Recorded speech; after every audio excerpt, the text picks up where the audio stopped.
来看高雄的三凤宫哦，有民众伫停车场，结果熊熊有石头落落来，险啊个铁缝焊着。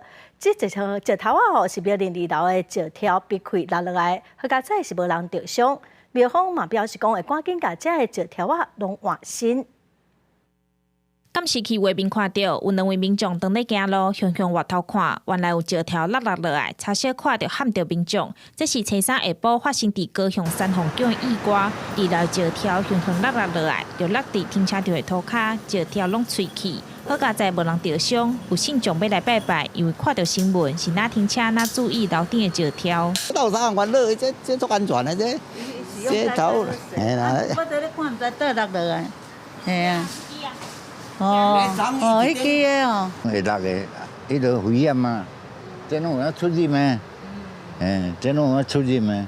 实际来到三凤宫的现场，2楼的石条其实拢有必损。庙方表示，因为围墙的石条已经有50年历史，年久无整修，加上迄当时有人员伫楼顶搬倒无细理就弄着石条，历史石条落来，庙方按算将全部的石条拢换新，来避免意外再次发生。也经过50几年哈，大概都会风化。所以它风化产生，因为不小心搬东西去碰撞掉下去的。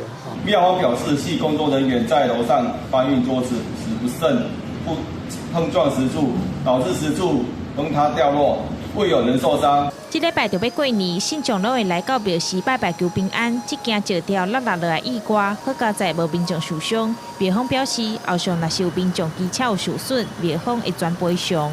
记者钟义辉、邱兆勇高雄报道。